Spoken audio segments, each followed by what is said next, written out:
أهلا بيكم في حلقة جديدة من بودكاست بناء حدود شخصية. أنا ندى، والنهاردة هنتكلم عن واحد من أهم أسرار بناء علاقات صحية مستقرة ومليانة راحة نفسية: الحدود الشخصية.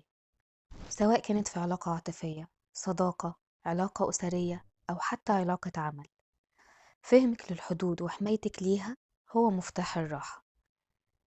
النهاردة هنغوص مع بعض في عمق الموضوع وهنفهم يعني إيه حدود، وإزاي نعرف إن عندنا مشكلة في الحدود، وإزاي نبدأ نرسمها من غير ما نخسر الناس اللي بنحبهم. خليكم معايا وابدأوا تفكروا: هل في علاقات بتحسوا إنكم دايما تحت الضغط منها؟ مش قادرين تقولوا لأ؟ دايما بتبرروا؟ لو الإجابة أيوة، فالحلقة دي ليكم. خدي نفس عميق وخلي قلبك مفتوح، لأننا هنا علشان نكتشف مع بعض إزاي نحب نفسنا من غير ما نأذي حد، وإزاي نحب الناس من غير ما ننسى نفسنا. يعني إيه حدود؟ الحدود مش جدران بتفصلنا عن اللي بنحبهم، لكنها بوابات بنختار مين يدخل وإزاي وإمتى. هي المساحة اللي بتحمي سلامك النفسي، هي الصوت اللي بيقول أنا أستحق الاحترام زيي زيك تماما. الحدود مش معناها إنك تقفلي على نفسك، الحدود معناها إنك تحددي فين بتنتهي مسؤوليتك وفين بتبدأ مسؤولية غيرك. هي الخط الفاصل بين أنا وإنت. يعني الحدود مش جدران، لكنها بوابات بتختار مين يدخل وإزاي وإمتى. ببساطة، الحدود بتقول للناس إزاي يتعاملوا معاك، وبتعلمهم إيه المقبول بالنسبة لك وإيه اللي مش مقبول.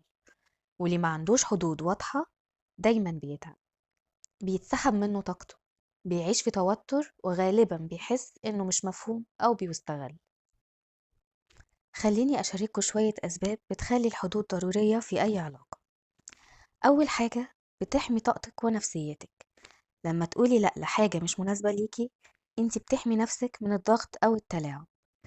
مش لازم في كل المواقف نتكسف من اللي قدامنا. أي حد يطلب مننا أي حاجة نضطر إن احنا نوافق، حتى لو ده ضد رغبتنا. لازم نتعلم نقول لأ، مش كل حاجة توافقي عليها. لو في استطاعتك وفي مقدرتك وافقي، لكن لو غصب عنك اوعي توافقي. لازم تتعلمي تقولي لأ، وبرضه يكون بطريق ما يجرحش اللي قدامك وما يحسسهوش بالإحراج. لما بتحطي حدود بتبني احترام متبادل. الناس بتفهم ان انت بتحترمي نفسك فبيبدأوا يحترموكي، ان انت بتحطي حدود لنفسك فبيضطروا ان هم يحترموها ويقدروها. لما بتكوني صريحة في احتياجاتك ده بيخلي العلاقة أوضح وأقل توتر. يعني مش شرط ان انت عشان ترفضي الطلب منك انك تتكلمي كلام كتير وتلفي وتدوري علشان تهربي من الطلب ده. خليكي واضحة، قولي مباشرة للي قدامك: أنا أسفة، مش هقدر أعمل اللي أنت عايزه في الوقت الحالي. أنا أسفة، أنا مشغولة. أنا أسفة، مش عايزة أو ما عنديش الرغبة في إني أعمل ده دلوقتي. لما هتحطي لنفسك كل اللي قدامك حدود، هتقدري تقللي المشاعر السلبية. كتير من الغضب أو الإحباط اللي بنحسه بيكون نتيجة تجاهل حدودنا. إن أنتي اللي قدامك عارف إن مهما هيطلب منك ومهما هيقولك اعملي هتعملي. هو عارف ان انتي مش حاطة لنفسك حدود، اكيد هو مش هيحطها لك ومش هيحترمها، وهيتمادى زيادة لانه عارف ومتأكد انك عمرك ما هتقولي لا. الحدود مش نوع واحد، لا دي انواع مختلفة، وكل نوع وليه دوره. زي مثلا الحدود الجسدية: المسافة الجسدية، اللمس، الخصوصية. يعني انا مش مرتاح ان حد يدخل اوضتي من غير ما يخبط، او انا بشتغل في مكان والناس اللي بيشتغلوا معايا بيهزروا معايا بمد الإيد، بالتلامس. لازم أحط حدود، لازم أقول أنا مش برتاح إن حد يدخل أوضتي من غير ما يخبط، من فضلكم تخبطوا الأول. لزملائي في الشغل: أنا مش بحب الهزار أو الكلام بالتلامس، من فضلكم يكون في بعد مسافة بيني وبينكم وإحنا بنتكلم. في حدود بتكون عاطفية، بتحمي مشاعرك وهويتك. زي أنا ما أقدرش أسمع قصص مؤلمة دلوقتي، محتاجة شوية وقت. يعني إن أنا كل ما أقعد مع إنسان معين يفضل يحكي لي في حاجات تضايق، حاجات سلبية، يحكي مشاكل كتير كتير وأنا مش عايزة إن أنا أسمعها. مش لازم إن أنا علشان ما ضايقهوش كل مرة أفضل قاعدة وأسمع الكلام اللي هو بيقوله غصب عني. لأ، لازم أحط حدود. أنا مش عايزة أي مشاعر سلبية دلوقتي. أنا مش في مود إني أسمع أي حاجة تضايقني. في حدود ذهنية أو فكرية، زي احترام الآراء المختلفة وعدم السخرية منها. أنا بحترم رأيك بس شايف الأمور بطريقة مختلفة. يعني مش شرط علشان أنا بحبك وعارف إن أنت آرائك بتعجبني إني أكون موافق معاك في كل رأي أنت بتقوله. أنا بحترم رأيك، لكن أنا عندي رأيي الخاص بيا واللي أنت لازم تحترمه. في حدود للوقت، بتحددي إمتى وفين تكوني متاحة. أنا مش هقدر أرد على مكالمات بعد الساعة 9 بالليل. أنا عايزة أتقابل معاكي، حاضر تمام. طب أنا عايزاكي الساعة 10. لأ، أنا أسفة، أنا ما أقدرش أخرج في الوقت ده.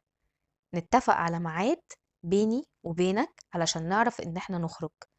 ما ينفعش أنت لوحدك اللي تتحكم في الميعاد اللي هنتقابل فيه.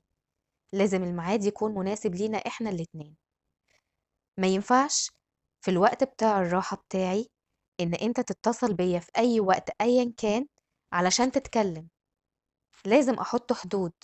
أنا في الوقت ده بكون برتاح، أنا في الوقت ده عايزة أنام، مش هقدر إن أنا أرد على مكالمات. حتى لو أنت فاتحة تليفونك ما ترديش على المكالمات.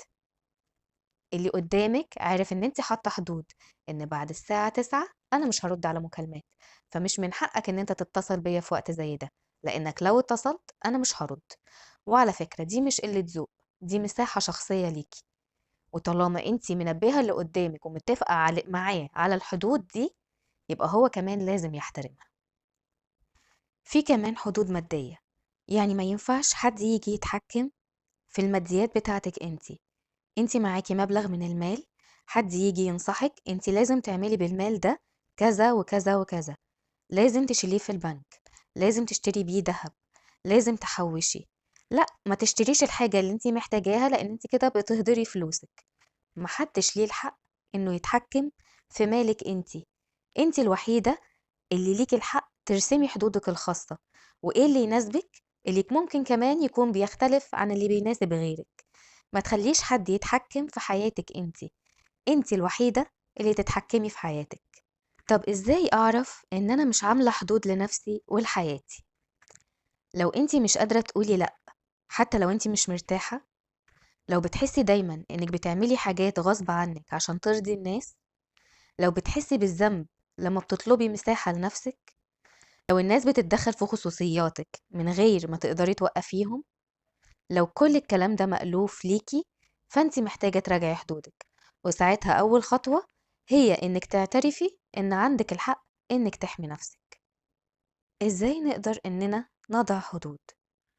رسم الحدود مش معناه إنك تبقى قاسي، لكن بيحتاج وضوح وهدوء. أول حاجة، حدد احتياجاتك بوضوح. إيه اللي بيتعبك؟ إيه اللي بتحسه تعدي؟ تاني حاجة، اعرف قيمتك. لما تكون واضح مع نفسك هتبقى واثق في قراراتك. تالت حاجة، اتكلم ببساطة ووضوح.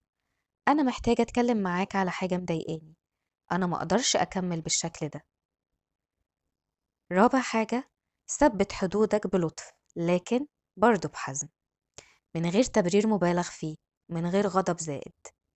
خامس حاجة، كون مستعد لردود الفعل. مش الكل هيفرح بحدودك، بس ده مش معناه إنك ترجع عنها. الناس اللي بتحبك بصدق هتحترم حدودك حتى لو في الأول استغربوها. كتير من الناس لما تبدأ تحط حدود بيخافوا من ردود الأفعال. طب لو زعل، طب لو بطل يكلمني، طب لو حسيت إني أناني. لكن الحقيقة اللي بيتضايق لما تحط لنفسك حدود غالبا هو اللي كان مستفيد من غيابها. فخليك فاكر دايما إنك تحمي نفسك مش أنانية، لكن أولوية. ولكن بعد ما تحط حدود لنفسك لازم تسأل نفسك، لو حد زعل من حدود بتاعتي، هل هو زعلان علشان فقد امتياز ولا زعلان علشان بيحبني وقلق عليا؟ في فرق كبير هنا. ودلوقتي حابة أسيبكم مع شوية أسئلة تسألوها لنفسكم وتجاوبوا بمنتهى الصراحة. إيه أكتر علاقة في حياتك بتحس فيها إنك مش قادر تكون نفسك؟ إيه أول حدود محتاج تبدأ تحطها؟ هل في حد كسر حدودك وإنت ساكت؟ وليه سكت؟ ابدأ بخطوة صغيرة، جملة بسيطة ممكن تغير ديناميكية علاقة كاملة. وفي النهاية حابة أقول لكم إن حب الذات مش رفاهية، حب الذات مسؤولية، وكل خطوة بتحط فيها حدود هي خطوة ناحية ذاتك وراحة بالك. شكرا لأنكم كنتوا معايا لحد النهاية. ما تنسوش تشاركوا الحلقة مع حد محتاج يسمع الكلام ده، وافتكروا إن اللي بيحبوكم بصدق هيحترم حدودكم. أشوفكم في الحلقة الجاية في رحلة جديدة من الوعي والحب الحقيقي.